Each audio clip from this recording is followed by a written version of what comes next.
Regardons ensemble ces vidéos de ce prédicateur qui prêchait dans la rue et qui ont capté l'attention de gens qui passaient dans la rue. Aimez cette vidéo, partagez-la et abonnez-vous à cette chaîne. C'est parti. Je disais tout à l'heure que toutes les femmes qui portent des pantalons, qui se maquillent, dès que vous mourrez, vous irez en enfer. Une femme qui porte un pantalon, une femme qui se maquille, elle meurt, elle va en enfer. Voilà, c'est la vérité, c'est ce que dit la Bible. Dans notre jeune sœur, on va écouter sa question. Bonjour mademoiselle, quelle est votre question? C'est quoi le verset? C'est écrit où dans la Bible? Oui. Où la femme qui se maquille. Et qui porte des pantalons, c'est écrit où dans la Bible? Tu veux d'abord maquiller ou bien pantalon? Les deux. Les deux. Au on commence par pantalon alors. Après on va finir par maquillage. Détons 22,5. Ça peut choquer ce que nous disons, on sait que ça fait mal, mais c'est la vérité. Toutes les femmes qui portent pantalon, vous mourrez toutes, vous irez en enfer. Un homme qui porte jupe, il meurt, il va en enfer. La Bible dit que l'homme ne doit pas porter ce qui appartient à la femme ne doit pas porter ce qui appartient à l'homme. Vice versa. La Bible nous dit qu'Exode 22,5. Deutéronome 22, verset 5. Une femme ne portera point un habillement d'homme. La Bible dit qu'une femme ne portera jamais un habillement d'homme, oui. Et un homme ne mettra point de vêtements de femme. Et un homme aussi ne mettra jamais des vêtements de femme, oui. Car quiconque fait ces choses. Car une femme qui porte les vêtements d'homme, un homme qui met les vêtements de femme, quiconque fait ces choses, est en abomination à l'Éternel ton Dieu. Et en acclamation à l'Éternel ton Dieu. Est en abomination à l'Éternel ton Dieu. Donc, tout ce qui appartient à l'homme. Or, nous savons tous que le pantalon, c'est un vêtement d'homme. Parce que quand on voit à la mairie, le jour de la cérémonie du mariage, qui a pantalon? On voit que c'est l'homme qui porte costume, cravate, bien habillé, bien pimpant. C'est lui qui a pantalon. La femme, elle est habillée à une longue robe bien jolie. Cela démontre déjà que non, le pantalon, c'est un habillement d'homme. Donc, une femme qui porte pantalon, d'après la Bible dit que la femme ne doit pas porter tout ce qui appartient à l'homme. Donc, une femme qui porte pantalon, pour nous, elle meurt, elle va en enfer, ainsi dit la Bible. Parce que la Bible, 1 Timothée 2 ne nous dit quoi encore? Parce que lorsqu'on porte pantalon, moi étant garçon, je porte pantalon, je pisse debout. Mais la femme, quand elle veut pisser, elle est obligée d'enlever tout pour sa coupure. On voit toutes ses fesses. Donc, quand elle a une jupe ou bien une robe, elle est tranquille à l'aise. Mais comme le monde est devenu comme il est venu aujourd'hui, les femmes veulent toujours se comparer aux hommes. Comme les hommes portent pantalon, il faut que la femme aussi doit porter pantalon. Nous sommes là-bas. La Bible nous dit quoi là? 1 Timothée 2,9. 1 Timothée 2,9. Je vois aussi que Dieu dit que lui, Dieu, il veut aussi que les femmes vêtues d'une manière décente. La Bible dit que la femme doit se vêtir d'une manière décente. Avec pudeur. Avec pudeur. Et modestie. Lorsqu'une femme porte un pantalon, on voit toutes ses formes. Ses fesses sont emballées dans le pantalon. Non seulement c'est pour garçon. Et on voit encore ses formes. On voit d'autres femmes qui s'habillent. On voit toutes les cuisses dehors. On voit les seins dehors. Elles s'habillent de façon impudique. Je vois aussi que les femmes vêtues d'une manière décente, oui. Avec pudeur. La femme doit se vêtir de manière décente avec pudeur. Et modestie, oui. Ne se parle de tresse. On voit d'autres qui mettent des tresses. Toutes les femmes qui portent des perruques, des faux cheveux, vous mourrez, vous irez en enfer. À part les perruques, à part les faux cheveux.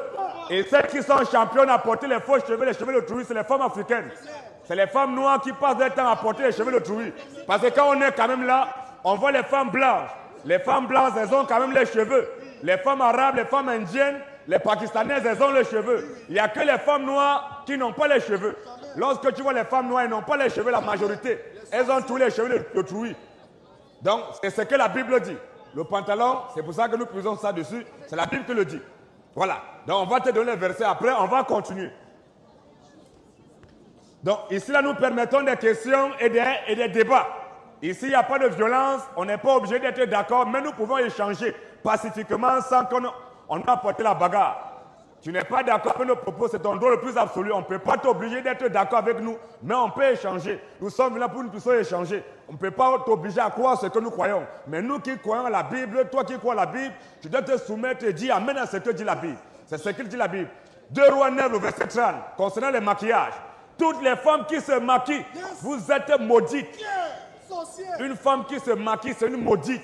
Dès qu'elle meurt, elle va en enfer. Le maquillage, c'est la première femme à se maquiller dans la Bible, c'était une maudite.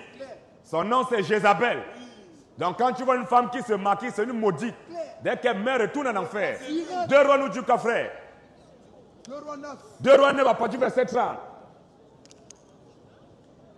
Jéhu entra dans Jézréel. La Bible dit que Jéhu rentra dans Jézréel, oui. Jézabel l'ayant appris. Jézabel, c'est son nom. La première femme à se maquiller, à porter des faux cheveux, des faux ongles. Celle-là. Jézabel l'ayant appris. Mit du phare à ses yeux. Elle a mis quoi? Du phare. Comme quand tu mets... Elle a mis quoi? Tu as mis phare sur tes yeux, non sur ton visage. Le phare, la poudre que tu as mis, c'est quoi? C'est quoi? C'est ça qu'on appelle phare. Jézabel, elle a mis des poudres, elle a mis du phare sur ses yeux, oui. Se parant la tête. Elle s'est parée la tête avec les faux cheveux, oui.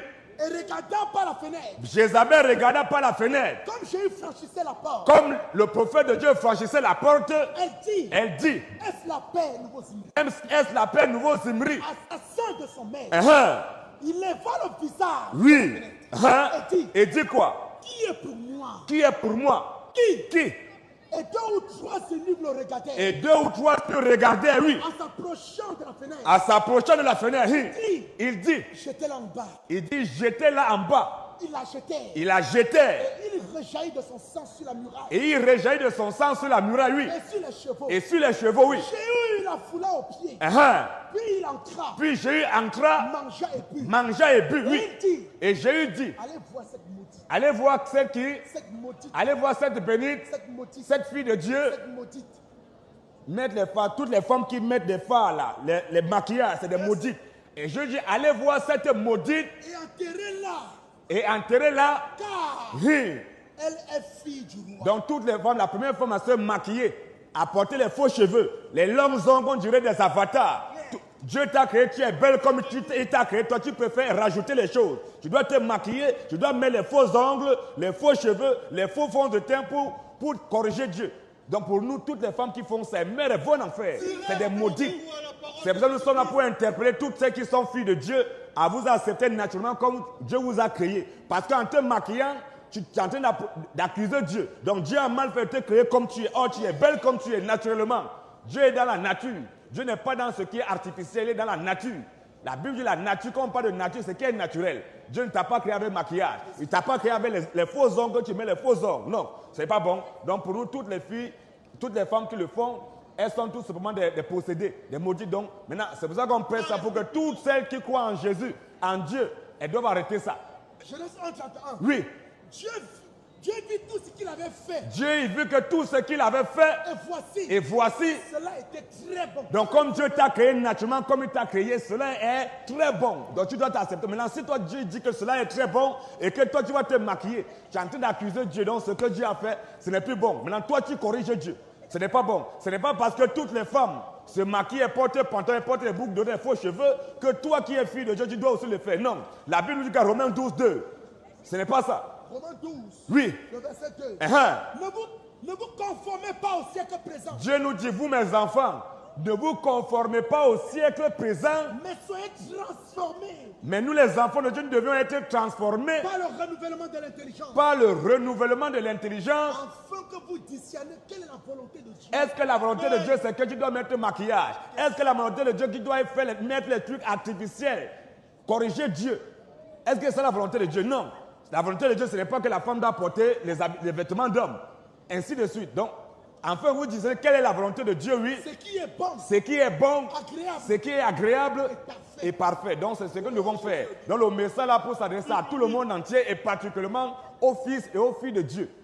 Vous avez vu par vous-même comment cette vidéo avait commencé. La dame riait, mais à partir de ce moment, les choses sont devenues sérieuses. C'est quelque chose qu'elle n'avait peut-être jamais entendu. Et à la fin de la vidéo, elle est devenue pâle et calme. C'est aussi le cas de beaucoup de personnes dans les églises aujourd'hui. Elles ignorent la vérité. Et cela parce qu'elles ne lisent pas la parole de Dieu. Elles sont ignorantes de ce que Dieu dit dans sa parole. Elles ne savent pas qu'il y a un enfer à éviter et un ciel à gagner. Je sais que les gens ont l'habitude de commenter en disant, ce n'est pas ça l'évangile. Mais si vous avez échoué à prêcher l'évangile dans les églises, laissez la vérité envahir les riz, que les gens se perdent, mais au moins qu'ils aient été avertis. D'ailleurs, laissez-moi vous proposer cette autre vidéo que j'ai ici. Les ornements sont interdits aux enfants de Dieu qui sont sauvés. Ils ne doivent pas se parer d'ornements mondains, ils doivent y renoncer. Et aujourd'hui, je veux te dire la raison pour laquelle les ornements sont interdits. Je vais te l'expliquer. Lis dans le livre de l'Exode, chapitre 32, à partir du 1er verset. Il est vrai que Dieu avait permis à ces gens de porter ces ornements. Il en avait même paré leurs enfants. Mais la raison pour laquelle ils ont ensuite été interdits de les porter se trouve dans Exode 32 à partir du 1er verset. Bien-aimés, lisez ce passage. Moïse était monté sur la montagne pour recevoir les commandements. Et pendant son absence, ceux qui étaient restés derrière ont commencé à faire des folies. Ces objets que Dieu leur avait permis de porter, comme les boucles d'oreilles, les bracelets et je ne sais quels autres ustensiles en or, ils les ont pris et en ont fait une idole, un veau d'or. Ils ont fabriqué leur propre Dieu avec ces choses, et ils ont commencé à adorer ces ornements. En fait, les ornements qu'ils possédaient sont devenus l'objet de leur adoration. Ils ont fabriqué une idole et se sont mis à l'adorer, à vénérer leur propre beauté. Si tu veux savoir, Dieu a interdit cela et a commencé à dire ceci. Israël, tu as été paré, tu as été embelli, ta renommée s'est répandue, mais tu as commencé à adorer ta propre beauté. Lis dans le livre d'Ézéchiel à partir du chapitre 16, verset 12 et descends plus bas. Lis, descends jusqu'en bas si possible, termine tout le chapitre. Tu verras comment Dieu parle, il dit, parce que tu adores ta beauté, ces choses viendront sur toi, des choses qui n'existaient pas auparavant, c'est-à-dire que les élévations, les promotions n'existaient pas, elles ont été interdites. Mais aujourd'hui, si tu dis cela à quelqu'un de Dieu, il est têtu, il ne comprend pas, il n'écoute pas. Concernant les ornements aussi, lorsque Dieu parlait à Moïse, il lui a dit, dis aux enfants d'Israël, vous êtes un peuple à la nuque raide. Si jamais j'entrais au milieu de vous, ne serait-ce qu'une minute, je vous exterminerais. Juste une minute, je vous exterminerais. Pourquoi? Il leur disait qu'ils étaient à la nuque raide. Cela signifie qu'il y avait quelque chose qu'ils ne voulaient pas comprendre de Dieu. C'est pourquoi il dit, dis-leur, peuple à la nuque raide, et si j'entre, pourquoi les exterminerait-il? Lise dans le livre de l'Exode, chapitre 33. Exode 33. Au verset 5, Dieu parlait à Moïse pour qu'il dise aux enfants d'Israël, si tu préfères, commence à Exode 33, 1. Tu verras que Dieu leur disait, dis-leur d'enlever leurs ornements, c'est-à-dire d'ôter tous leurs bijoux qu'ils portaient. Pourquoi leur demande-t-on de les enlever? Parce qu'ils les portaient, en effet. Dis-leur de les enlever. Dis-leur d'ôter leurs ornements afin que je sache ce que je vais leur faire.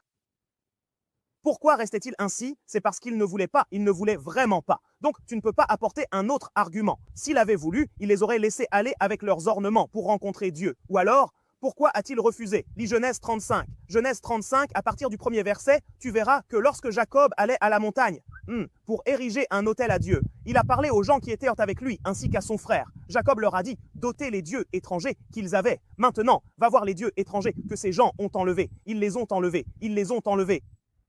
Les bagues qu'ils avaient dans les mains et les boucles d'oreilles, regarde, ils les ont enlevées. Ils sont allés les cacher là-bas, puis ils sont allés rencontrer Dieu. Pourquoi ne sont-ils pas allés avec? Et pourquoi a-t-il dit aux gens d'ôter les dieux étrangers? Pourquoi ont-ils enlevé ces choses? Aujourd'hui, nous avons de l'eau, des colliers, des chaînes, et tu viens à l'église. Si tu leur dis, ils sont têtus. Ils ne veulent ni écouter ni comprendre, mais aujourd'hui, les gens cherchent, c'est-à-dire qu'une personne est prête à chercher un verset dans la Bible pour se justifier. Les gens sont devenus têtus, ils ne veulent pas comprendre. Si tu leur dis d'abandonner ceci ou cela, ils demandent qu'on leur prouve tout péché par la parole. Vraiment. Si tu n'as pas le Saint-Esprit, tu continueras à te débattre ainsi. Si on te dit que ceci est un péché, tu demanderas qu'on te montre un verset. Une personne vraiment sauvée et qui a le Saint-Esprit, l'Esprit la guide. Il y a des choses qui sont des péchés qu'elle ne connaissait pas du tout. Mais l'Esprit de Dieu l'empêche et lui dit de ne pas faire ceci ou cela. Si tu as l'esprit, alors tu avanceras simplement comme un aveugle. Tu ne comprends pas ce qui est devant. Tu ne sais pas où tu vas parce que tu as l'esprit de Dieu. Aujourd'hui, les serviteurs de Dieu veulent être méprisés devant tout le monde. Ainsi, nous apportons les ténèbres. Autrefois, qui t'a dit que Dieu changeait? Tu n'as pas de tour, tu apparais et tu veux que l'on te méprise au point que, mon cher, tu penses connaître les choses de Dieu. Il y a un temps pour la douceur et un temps pour la réprimande. Il faut accepter, alors tu comprendras dans ta tête. Certains d'entre vous, vos têtes sont dures. Sans être réprimandés, vous ne comprenez pas. Donc, pour que vous compreniez, il faut que vous soyez corrigés afin que vous voyiez que ces gens ont de la compassion. Ils ne veulent pas que vous alliez en enfer, mais plutôt au paradis. Faire semblant d'être saint, une personne de Dieu, tu en arrives même à dire cela, que soi-disant il fait semblant d'être saint, les gens de Dieu. Quand le pasteur vous donne la parole, vous restez assis à commencer à discuter de votre pasteur. As-tu entendu aujourd'hui? Continue à te parer de tes perruques, de tes cheveux, de tes chaînes. Continue, hier vous attendiez. Même dans l'habillement, les serviteurs sont encore comme ça. Vraiment, tu as le Saint-Esprit? Une femme qui porte un pantalon, vraiment, tu as le Saint-Esprit, toi? Deutéronome 22.5 est très clair, il dit que ce n'est pas du tout ouvert, que le pantalon, c'est-à-dire il n'a même pas mentionné le pantalon. Vraiment, tu ne connais pas les revenus qui reviennent à un homme et tu dis qu'il n'a pas mentionné le pantalon, tu veux qu'on dise sans détour de ne pas porter de pantalon, tu veux vraiment une couronne. Maintenant, si tu veux que tout soit mentionné dans la Bible, Julius, ce serait du début à la fin, tu ne ferais que lire, toi et lui. Tu n'as pas l'esprit, c'est pour ça que je dois passer. Vraiment, nous voyons que Dieu dit qu'une femme ne doit pas porter des vêtements d'homme, mais tu ne comprends même pas quels sont les vêtements qui conviennent à un homme. Et tu ne comprends même pas quels sont les revenus qui reviennent à une femme, jusqu'à ce que tu dises que cela existe. Toi. Hey. Arrêtez les ornements, même pour vos enfants, ne les imposez pas. Arrêtez les mauvaises herbes des hommes, arrêtez les mauvaises herbes des femmes, arrêtez les perruques, laissez tomber les bagues, abandonnez-les. Donc les couples mariés ne devraient pas porter de bague. C'est un arrangement qui a été instauré uniquement par les hommes. Il n'y a nulle part où il est dit que si quelqu'un porte une bague, il épouse sa femme ou son mari. Porte la bague dans ton cœur, dans ton âme. C'était ça maintenant. Si tu portes la bague dans ton cœur, tu ne pourras pas trahir ta femme ou ton mari, tu ne pourras pas le trahir. Mais si tu portes juste une bague à la main, ce n'est qu'un morceau de métal, ça n'a aucune vie. Tu peux l'enlever et faire ce que tu veux. De toute façon, les gens ne respectent même pas le mariage. C'est pourquoi tu vois un homme qui a une bague, une femme aussi. Et pourtant, il se passe des choses malgré les bagues. Ici, au bar, tu verras des choses incroyables. Donc, toutes les personnes qui portent des ornements, qui portent des pantalons et des bagues, vont à la fête. Ils y vont, la parole est claire. Maintenant, tu veux qu'ils aillent au paradis alors que j'ai déjà dit qu'ils n'iront pas. C'est pourquoi tu dis que beaucoup de gens sont comme du sable dans le feu, à cause de la désobéissance. Contestez si vous voulez, mais c'est la vérité et on ne peut pas rester au même endroit à dire qu'il n'y a pas de progrès. Changez, on est fatigué de vous le répéter. Si tu veux contester, conteste, il n'y a pas de débat ici. Bon, ok. Peut-être que les femmes diront que nous les calomnions. Le message du dépouillement ne concerne pas seulement les femmes. Suivons également cette vidéo qui nous concerne nous aussi. Que le Seigneur Jésus soit grandement loué. Ce que vous voyez ici, ce sont des vêtements. Ce sont mes vêtements que j'avais l'habitude de porter. Celui-ci, par exemple, en fait partie. Mais en tant que serviteurs de Dieu, nous qui sommes sauvés et qui avons pour but et intention d'aller au ciel, nous ne sommes pas autorisés à porter ces vêtements. Et puisque Dieu me l'a montré que si j'ai l'intention et le but d'aller au ciel, je dois être prêt à abandonner quoi que ce soit pour lui. Il ne s'agit pas de l'abandonner lui à cause de quoi que ce soit. Maintenant, en tant que serviteur de Dieu qui est sauvé et qui a l'intention et le but d'aller au ciel, ces vêtements-là, avec ceci, tu ne dois pas les porter. Moi aussi, je les portais, mais à partir de maintenant, j'arrête et je les brûle. Celle-ci, je l'ai achetée pour un peu plus de 10 000. Si ce n'est pas un peu plus de 10 000, alors c'est un peu plus de 20 000. Et je pense que vous connaissez leur prix. La première, la voici, je la mets au feu, et vous voyez. Et elles sont propres, elles ont été lavées. La deuxième, la voici, je la portais moi-même. Regardez, hein? Toi, en tant que serviteur de Dieu qui est sauvé, la parole de Dieu dit « N'aimez pas le monde ni les choses qui sont dans le monde ». Si quelqu'un aime le monde, il est ennemi de Dieu. Regardez, hein? Ne vous conformez pas au monde. Mortifiez donc les membres de votre corps qui sont sur la terre. L'impureté, la débauche. Ces vêtements portent des symboles de l'enfer. Tu ne dois pas porter, en tant que personne sauvée, ces vêtements tout déchirés comme ça. Ce n'est pas que je fais cela pour nuire, peut-être, à la compagnie de quelqu'un. Non, je n'ai pas mentionné de compagnie. Je montre simplement comment sont les vêtements. Un serviteur de Dieu ne doit pas avoir ses maillots, ni encourager le football. Ce n'est pas permis. Consacre du temps pour toi et Dieu. Ne va pas regarder le football, ni encourager le football. Ces maillots-là. Regarde, hein? Je pense que tout le monde connaît ce maillot. Je l'ai acheté pour un peu plus de 10 000. 10 000 et quelques. 10 000 et quelques. 10 000 et quelques. Si tu comptes tout ça, c'est beaucoup d'argent. Celui-ci, là, je l'avais acheté pour quelqu'un d'autre. C'est un maillot. Regarde, hein? Et celui-ci, celui d'ici, celui-là même. Celui de la Tanzanie.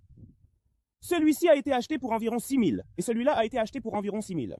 Celui-ci aussi a été acheté pour environ 6 000. Des maillots, un serviteur de Dieu ne devrait pas en avoir. Celui-ci, je ne le comprends pas. Je ne comprends pas. J'avais pris cela et j'ai laissé celui-ci. Mais elle a des motifs tape à l'œil. Et celle-ci aussi, on l'enlève. La parole de Dieu dit « Ils nous verront comme des fous, ils nous verront comme des rustres à cause des choses que nous faisons. Nous ne sommes pas de ce monde. Nous devons absolument aller à l'encontre du monde. Nous ne devons en aucun cas lui ressembler. Nous devons être différents d'eux. Même s'ils nous voient comme des idiots, comme des imbéciles. Il vaut mieux être vu comme un idiot mais entrer au paradis que d'être vu comme malin et finir en enfer. Celles-ci doivent être brûlées. Ne les donne pas à quelqu'un et ne les jette pas n'importe comment, parce qu'elles portent ton esprit. Et pourtant, elles sont toutes neuves. Mais pour Dieu, je ne m'inquiète de rien. Il me donnera d'autres vêtements. Il y en a d'autres qui diront « Oh, franchement, cette religion, c'est comme s'ils étaient fous. » D'accord. Toi, le malin, continue de les porter. Oui, continue de les porter, toi le malin. Nous, les idiots, laissons-les de côté. À partir d'aujourd'hui, je n'achèterai plus de maillots ni de shorts que je ne comprends pas. Je les brûle. Tu entendras quelqu'un d'autre dire qu'il fallait les donner à ceux qui manquent de vêtements, qu'il s'en achète lui-même. Si quelqu'un veut que je lui donne des vêtements, il vaut mieux que je lui en achète. Mais pas que je lui donne les miens. Comme vous le voyez, le feu ne pardonne pas. Soyons témoins ensemble. Ne donne pas tes vêtements à quelqu'un. Achète-lui s'il est dans le besoin. Parfois, même l'argent, ne le donne pas directement à quelqu'un. S'il a besoin de quelque chose, achète-le lui. Ce monde n'est pas sûr.